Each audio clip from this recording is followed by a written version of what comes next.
Esto apareció en relación a un viaje a Santa Cruz. Entonces acuérdense que Sucre está en un nivel mayor. Bueno, hizo su viaje a Santa Cruz y ahí se produjo esta sensación de oído tapado. Podemos preguntar por otros síntomas y tuvo otalgia. Durante el vuelo tuvo otalgia. Muchos de ustedes han debido tener por lo menos sensación de oído tapado, otros habrán tenido más problemas, como por ejemplo dolor, otros síntomas o antecedentes. Estaba resfriado. Él estaba resfriado y ha tenido episodios similares en otras oportunidades. Otras veces ha tenido lo mismo. Entonces estaríamos pensando en problemas a qué nivel del oído, probablemente.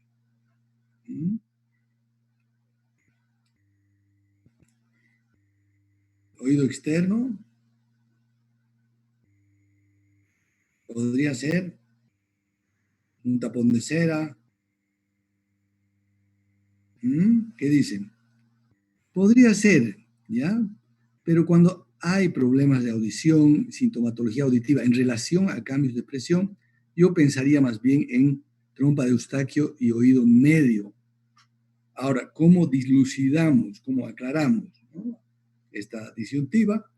No hay otra que examinar al paciente.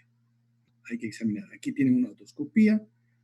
El conducto se ve muy brillante por el tipo de iluminación, pero observamos la membrana timpánica que está un poco enrojecida y en su porción posterior-superior vemos una mancha medio violácea que en realidad representa una equimosis, ¿ya? Y los cambios inflamatorios de la membrana, que en este caso es una membrana izquierda, ¿se dan cuenta? Mango del martillo, triángulo luminoso, ángulo que forman los dos, abierto hacia adelante, por lo tanto nariz acá y nuca, oído izquierdo.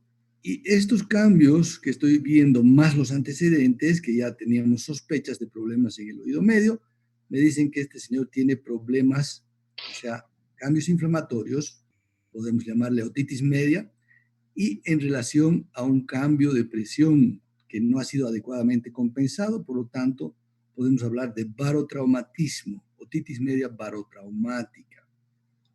Bueno, ¿cómo ocurre esto? El oído medio tiene que permanentemente compensar las presiones para que el intratimpánico y extratimpánico estén nivelados.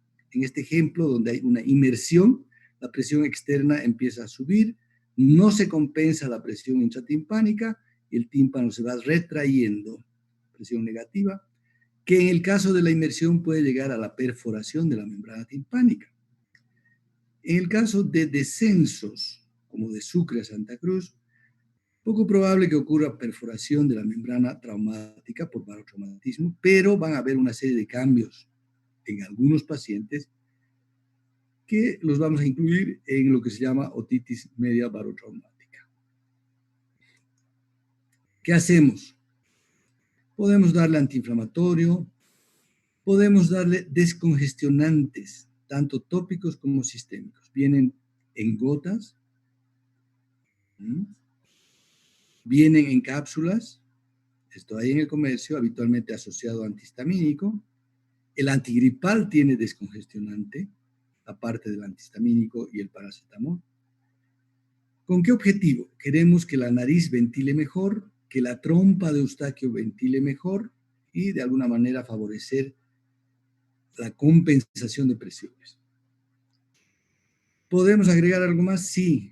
Existe lo que se llama maniobras de ventilación de la trompa de Eustaquio, que básicamente son dos, Valsalva y Toynbee. Valsalva, una de las variedades de Valsalva, es boca cerrada, nariz tapada y hacer como que uno se va a sonar. ¿Qué va a pasar con el aire acá? Va a aumentar la presión de la nasofaringe y eventualmente va a pasar el aire al oído medio, que es lo que uno quiere, permeabilizar, repermeabilizar la trompa de Eustaquio. Hay que hacerlo con prudencia, no con violencia. Si hay dolor actualmente en el oído, no es recomendable porque podría aumentar el dolor. Y también existe, pero es menos usada, la maniobra de Toynbee, que es también idealmente nariz tapada, boca cerrada, y deglutir la saliva o deglutir un líquido que uno haya colocado en la boca para que poco a poco se genere presión negativa, al contrario de Valsalva, presión negativa en la nasofaringe que pudiera ayudar también a la ventilación. Bueno, veamos otro caso clínico. Un otro doctor, ¿ya? Los doctores, los médicos y ustedes en su momento van a ver que viajamos mucho, o viajábamos mucho a una cantidad de eventos, congresos, jornadas, etc. Bueno, este doctor también viajó a Santa Cruz, no podía evitar, estando fuertemente agripado. Eso es algo que hay que evitar. Cambios de presión con trompa de Eustaquio disfuncionante, presión ambiental, porque va a tener problemas el sistema para compensar. Estando en el avión, empezó con hipoacusia, pensó que se le iba a pasar a las pocas horas, pero no ha ocurrido. Está así desde hace una semana. Él ya está tomando antigripal, que ustedes ya saben qué composición tiene, y del antigripal aquí nos interesaría más que nada el paracetamol y el descongestionante. Y aparte, él es portador de una rinitis alérgica. O sea que son dos factores, la gripe y aparte una rinitis crónica alérgica, que nos hacen pensar que la trompa de Eustaquio pudiera tener problemas en los vuelos en avión. Esto es nuestra teoría. Estamos interpretando los síntomas. Hacemos una otoscopia y ¿qué vemos? Primero nos llama la atención el mango del martillo, que no está tan vertical. Ustedes saben que hace una angulación hacia atrás, pero aquí está con esa angulación muy pronunciada, está yéndose a la horizontal. Está, como se describe, un mango horizontalizado. La apófisis corta muy prominente, la pars flácida retraída, al igual que la pars tensa, porque el hecho de que se ponga horizontal el martillo está traduciendo una retracción de la pars tensa. Se observa la mancha luminosa, por transparencia todavía la articulación incudo-estapedial, pero hay otro elemento que a ver si alguien nota en esta otoscopía que no está normal. Doctor, ¿no está completo lo que es el anillo de El Latch? anillo timpánico es este que ven ustedes acá, ¿ya? Y en la parte flácida deja de haber el anillo. Eso es normal. Lo que está normal es el color. Fíjense que la membrana timpánica está amarilla. Entonces eso a mí me dice que hay algo amarillo detrás de la membrana timpánica. Lo más probable es que sea suero, ¿ya? Una colección serosa. Y esto se llama otitis media serosa. ¿Cómo se produjo? Como ustedes vieron, en algunos casos, la disfunción, el bloqueo de la trompa de Eustaquio es muy fuerte. Entonces, en una situación de cambio de presión que no es compensado, bajando de Sucre a Santa Cruz, acá en Santa Cruz la presión atmosférica es mayor, entonces a medida que descendemos, cada vez más presión acá, menos presión relativa acá, tímpano retraído, presión negativa, trasudado seroso. Eso es. ¿Ya? El proceso inverso se produciría si yo me voy de acá a La Paz, una ciudad con mayor altura, menor presión atmosférica. ¿Pueden haber problemas? Sí, pero en ese caso, como aquí hay una presión intratimpánica mayor relativamente, es más fácil que la trompa de Eustaquio se abra en forma pasiva. Bueno, otras manifestaciones a la otoscopía. A veces lo que encontramos son rastros de líquido, como están viendo acá, o una colección en la mitad inferior, retracción muy marcada de la membrana timpánica, pero aquí hay lo que se llama un nivel hidroaéreo. Y aquí, en estos dos casos, hay el signo patognomónico de efusión de colección líquida intratimpánica, que es la presencia de burbujas, como están viendo acá. ¿Mm? Bueno.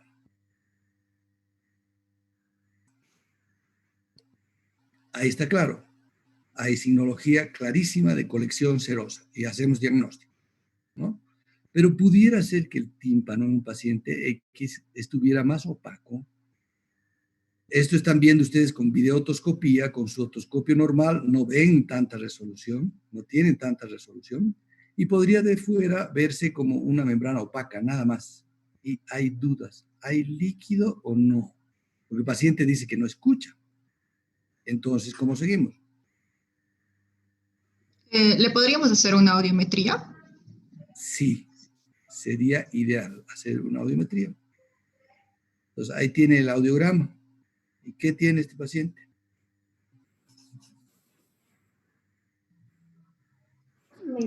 Tiene hipoacusia Tiene hipoacusia, pero ¿de qué tipo? sensorial. No, porque la vía ósea está bien. También. La vía ósea está bien, está arriba de 20. Lo que tiene es una falla en el umbral de la vía aérea. Entonces produce esto, que es un gap que en 500 decibeles está en 10, 20, 35. Hay un gap de 35 decibeles. Ahora, el promedio de frecuencias medias está en alrededor de un poquito menos de 30. Entonces decimos que tiene una hipoacusia conductiva leve.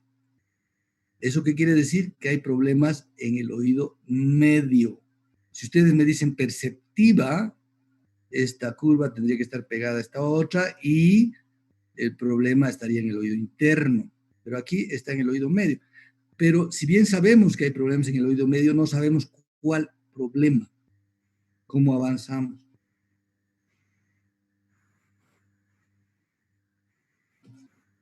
Bueno, les comento que hace unas décadas lo que hacían, bueno, nosotros siempre hicimos más exámenes, pero los pediatras sobre todo hacían lo que se llamaba otoscopía neumática. Este es un cabezal de un otoscopio normal, pero tiene una conexión a una manguerita y a una pera que puede generar presiones acá, succión o presión. Acá le falta el mango por razones de fotografía, pero el sistema consiste en que a través del cono o espéculo óptico más un rodetito, nosotros sellamos el conducto. Esto también está sellado y variamos la presión a voluntad en el conducto. Podemos hacer presión positiva sobre todo, con el objetivo de ver cómo se mueve la membrana timpánica, porque ustedes saben que los líquidos son incompresibles. Entonces, cuando hay líquido en el oído medio, en la caja timpánica, y yo hago presión con el aire, ese tímpano, esa membrana, no se va a mover. ¿Ya? Si está un tímpano normal, caja timpánica con aire, el tímpano se mueve de una forma determinada. Entonces, esto es lo que se llama otoscopía neumática. Como les estaba diciendo, es una prueba que requiere elementos mínimos, pero que a veces no existen. Y había un poco de reticencia, la gente no practica otoscopía, no llegan a ver bien los detalles a través de este instrumento. Entonces apareció por suerte un otro sistema que reemplaza a la otoscopía neumática, que se llama la impedanciometría, que es un estudio de la motilidad de la membrana timpánica y consiguientemente la cadena auricular, que está adosada. Esquemáticamente es un sistema que cierra el conducto, lo sella, igual que en la otoscopía neumática, y tiene 3 canales. Un pequeño canal para altoparlante, por acá introducimos sonido, un micrófono en el otro canal que va a recibir el sonido. Nosotros introducimos sonido y si la membrana está elástica, el sistema tímpano-osicular está elástico, va a absorber gran parte de este sonido. Si está rígido, si está en una posición inmóvil, la mayor parte del sonido va a rebotar y eso va a ser captado por este micrófono. Y yo acá, en el tercer canal, regulo la presión. Puedo poner presión positiva, muevo la membrana timpánica hacia adentro hasta que la colapso, inmóvil, desde motilidad máxima hasta inmotilidad. Y a la inversa puedo succionar presión negativa y lo mismo, desde una presión, o mejor dicho, desde una posición normal, voy traccionando hacia afuera la membrana timpánica hasta que el sistema no se mueve. Entonces, Este patrón de movimiento, de acuerdo a las posiciones o a las presiones positivas o negativas, el aparato me lo inscribe automáticamente. Todo esto se hace automático. Yo no hago nada más que sellar el conducto y poner on, así. Y el sistema lo hace todo. Y al final me sale una curva de motilidad timpánica, un timpanograma, que corresponde, cuando es normal, a esta figura. Cuando yo no manipulo la presión, cuando la presión está en normal, cero, en el conducto la motilidad es máxima. Si yo voy aumentando la presión, voy a llegar a un momento en que ya no se mueve la membrana y por el otro lado de presiones negativas lo mismo.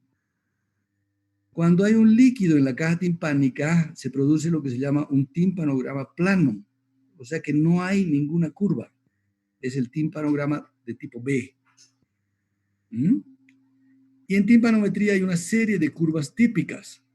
Curva normal, curva plana, curva muy pequeñita, chatita, que se ve en casos de rigidez de la cadena, curva anormalmente alta. El pico de la curva ni lo registra el aparato, es una curva decapitada en casos de exagerada motilidad de la cadena o del sistema tímpano-circular. Eso puede ser fundamentalmente por desconexión de la cadena.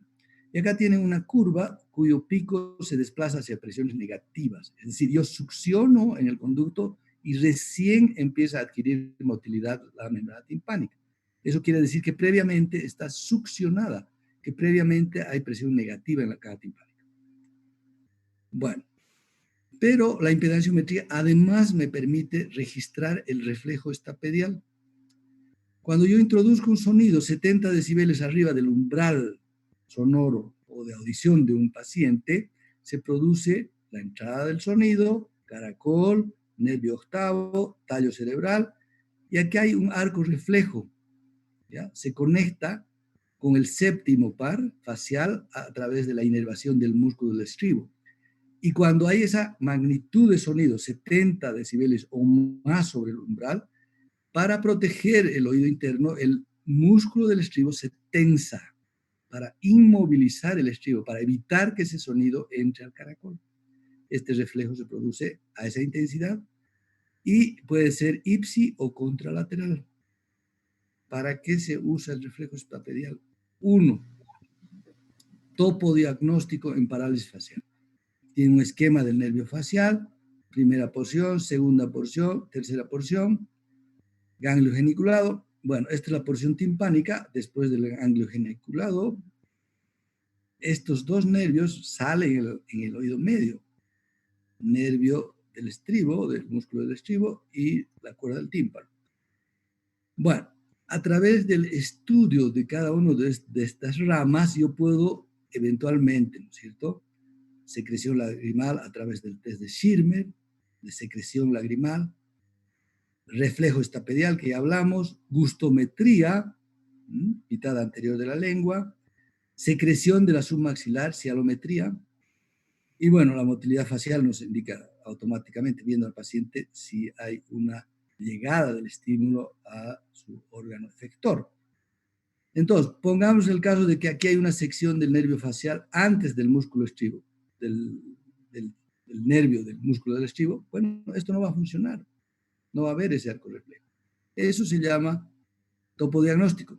Esto ha quedado un poquito atrás porque actualmente con imágenes, tomografía, resonancia, yo puedo saber muchos detalles del nervio facial, sobre todo en casos de trauma, donde se necesita determinar dónde está la lesión para reconstruir lo más precoz posible. Todos estos exámenes indudablemente van a ser bastante más morosos que imágenes.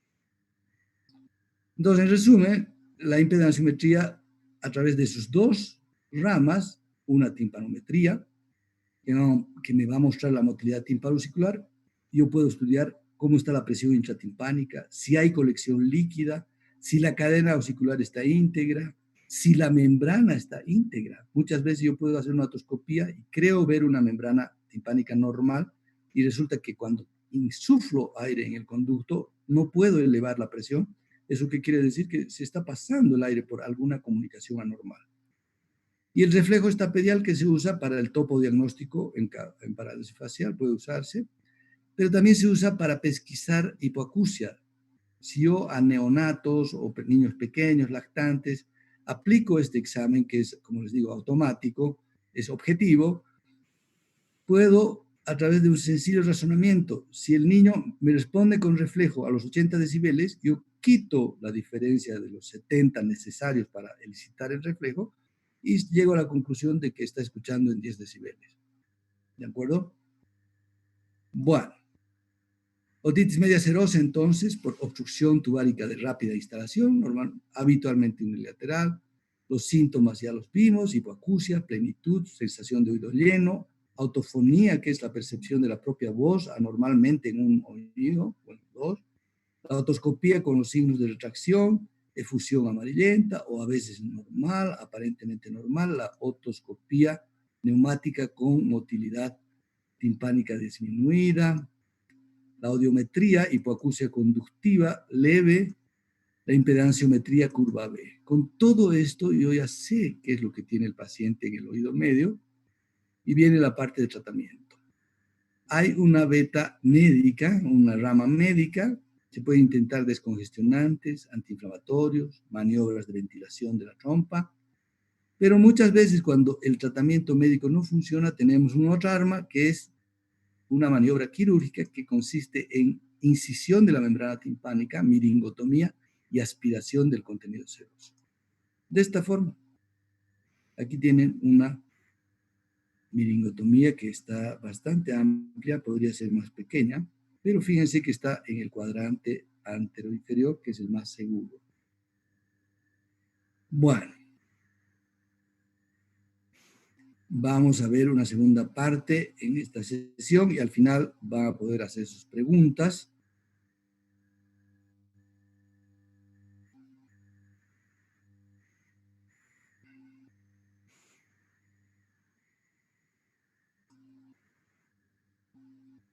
Entonces, en esta clase lo que vamos a ver es lo que se llama otitis media no supurativa. No son procesos supurados. Otitis media serosa, vamos a ver enseguida en qué consiste la otitis media mucosa y un poco de otitis media fibroadhesiva. Todo este material yo se los pasé ya seleccionado del libro de Diamante. Bueno, una niña, y los papás dicen que tiende a aumentar el volumen de la radio, del televisor, eso indica hipoacusia.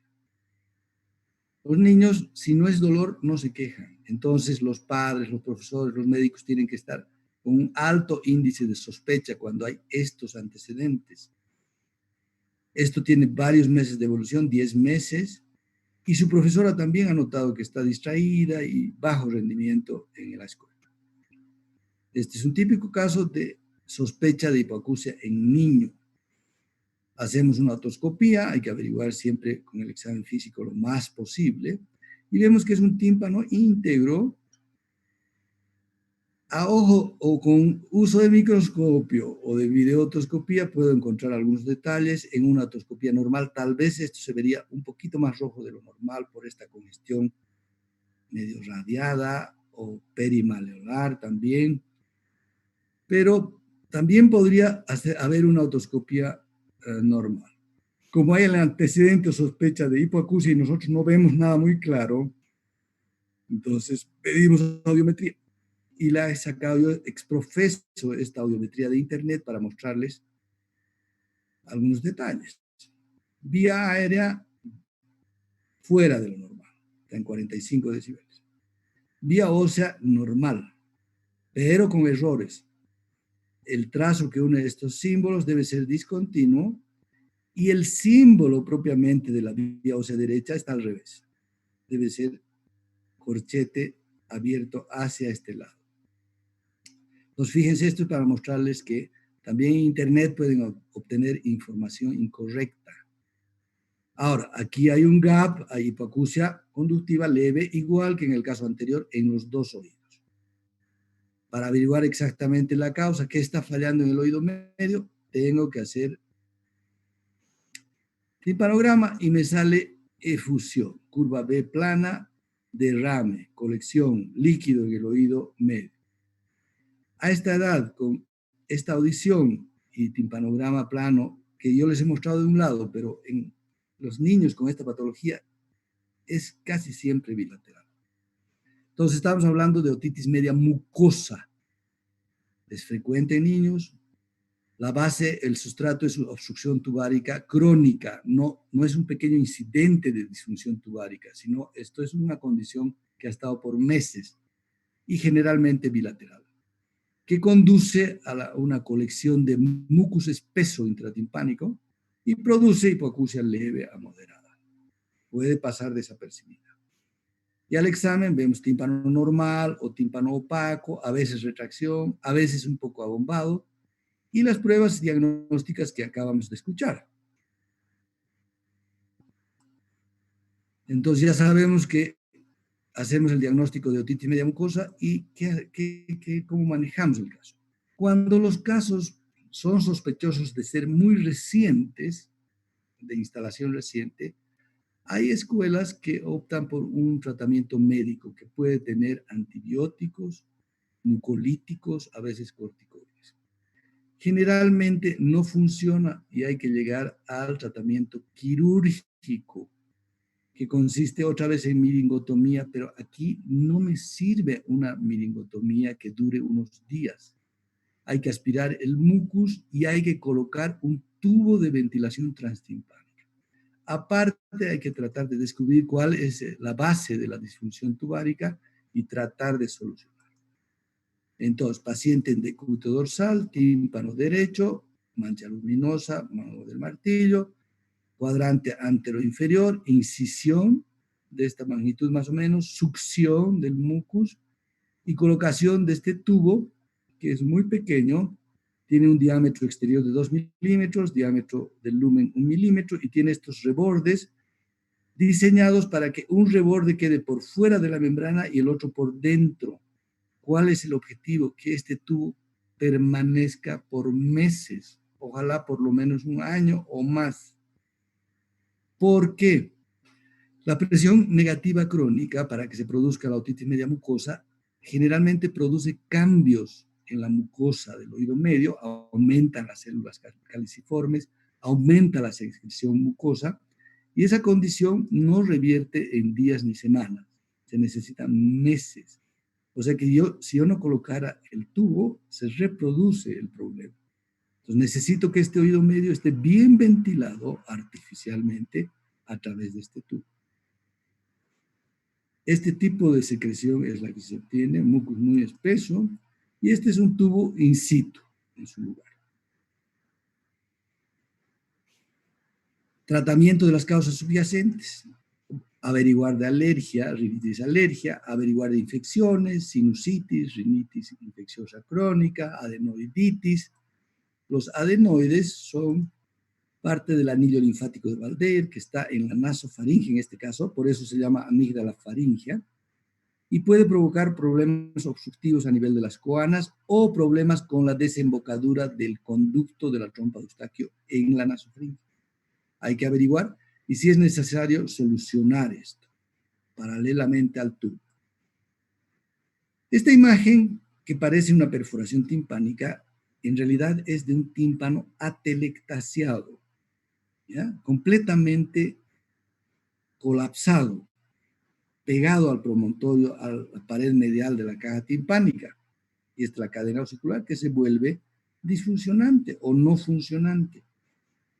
Esto se llama otitis media fibroadhesiva y es un estado terminal de algunos procesos patológicos, de algunas formas de otitis media que no han tenido un tratamiento adecuado. Llámense otitis media recurrente, aguda, que vamos a ver en la próxima clase, llámese otitis media mucosa, abandonada a su suerte, y al final tenemos una severa retracción de la membrana timpánica con fibrosis en el oído medio, secuela, como les estábamos comentando, de infecciones previas o disfunción tubárica crónica o de otitis media con efusión abandonada a su suerte, y produce hipoacusia en diferentes grados o tal vez colestatoma. ¿Por qué? Fíjense cómo aquí hay un grado de retracción inicial más avanzado y más y más y más, y al final se produce este estado, con profundos bolsillos de retracción tapizados de epitelio productor de queratina.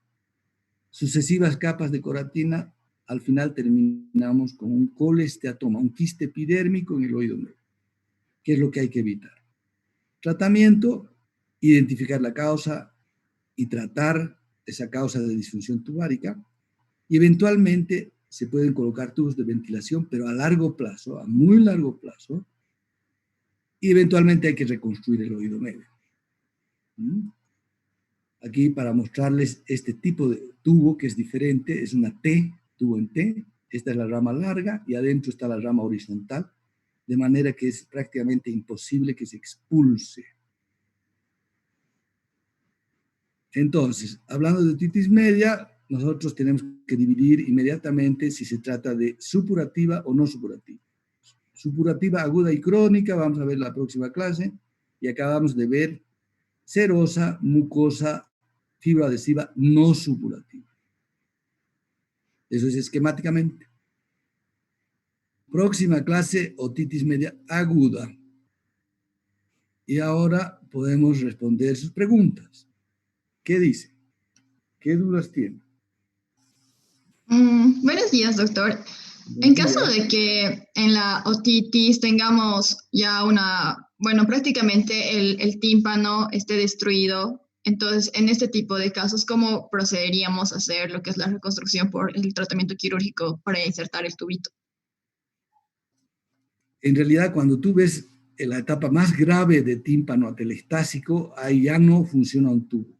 El tubo se pone como una medida de restauración de la ventilación del oído medio cuando ese proceso está en etapas no tan avanzadas. Si tú tienes tímpano colapsado y con fibrosis, eso ya no te lo va a levantar el tubo. En ese caso hay que hacer una tímpano o cicloplastía, es decir, una cirugía donde se abre completamente, se reconstruye el oído medio. Hay que elevar, hacer una limpieza total del epitelio invaginado, y la cadena auricular habitualmente está incompleta, erosionada, hay que reconstruirla o eventualmente reemplazarla por una cadena protésica. Está No bien, es doctor. fácil. Y en caso de que el tímpano esté bien, normalito, ¿hay posibilidad de que el tubo se salga por una maniobra de Valsalva, por ejemplo? No, por maniobra de Valsalva no se sale. Lo que se sale es por el mismo mecanismo de regeneración de la membrana, ¿ya? Pero como es un sistemita que tiene sus anclas, como les he mostrado esos rodetitos, eso ocurre progresivamente alrededor del año. O sea que un tubo que no tenga problemas, porque los tubos pueden tener también algunas complicaciones, pero si no hay complicaciones, un tubo puede permanecer años y meses. Entonces, en ese tiempo, todos los cambios histopatológicos malos revierten. Se puede reinstalar un tubo también, ¿ya? ¿Qué otras dudas tiene? Gracias, doctor. Bueno, cuando uno plantea a un paciente una miringotomía o un tubo, inmediatamente hay varias dudas. Un segundo.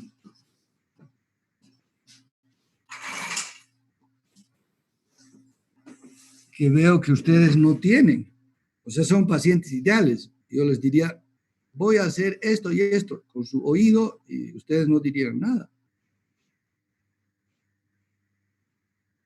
Los pacientes de cualquier condición de instrucción, ¿cierto?, son más preguntones que ustedes. Cuando yo le planteo una miringotomía a un paciente, lo primero que me dice, doctor, pero a ver, yo tengo esta duda. Yo estoy escuchando menos y usted me está planteando hacer un orificio en la membrana timpánica. Entonces yo entiendo que el tímpano sirve para escuchar. ¿Qué va a pasar con mi audición?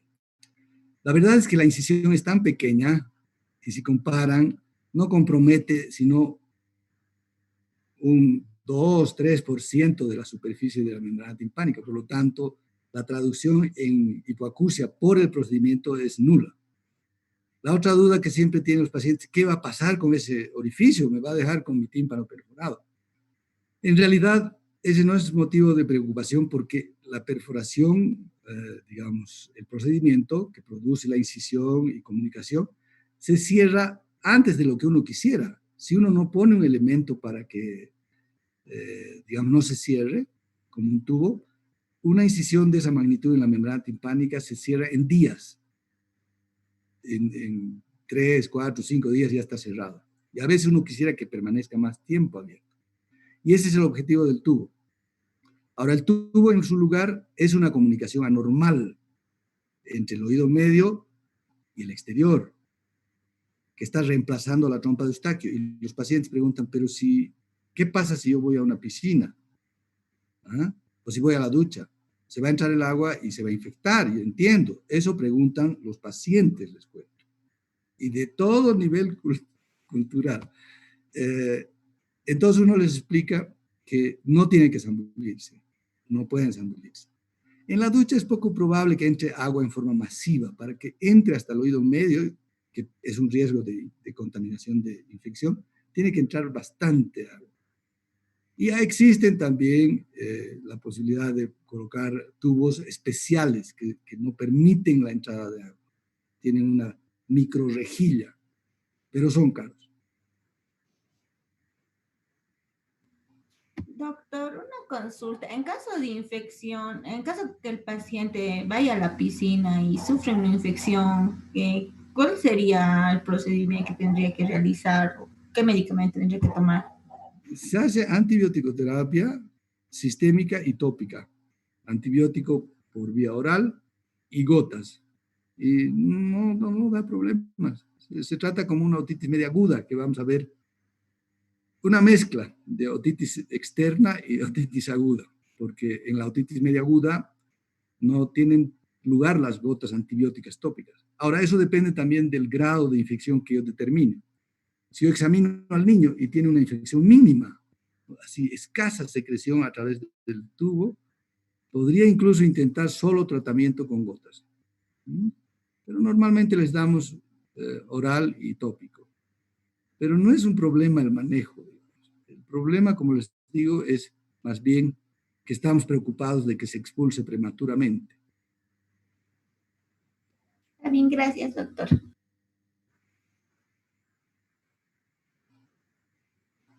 Ahora, la colocación de tubos en nuestro país es infrecuente y eso está mal, porque esta es una condición que les hemos dicho que es frecuente. El problema es que en nuestro país no se hace tamizaje auditivo, no se estudia masivamente la audición, ni en los lactantes, ni en los preescolares, cosa que se hace en otros países. Se estudia la audición de manera obligatoria, como autoemisiones acústicas al momento de nacer y a lo largo de la etapa preescolar y escolar con impedanciometría. Entonces se detectan muchísimos casos y se tratan. Y en nuestro país simplemente los niños quedan abandonados a su suerte. Bueno, vamos a quedar ahí y para la próxima clase entonces revisen otitis media aguda, es un tema muy importante, se lo van a encontrar muchas veces en su vida. Por de pronto quedamos ahí y hasta la próxima clase. Que les vaya muy bien.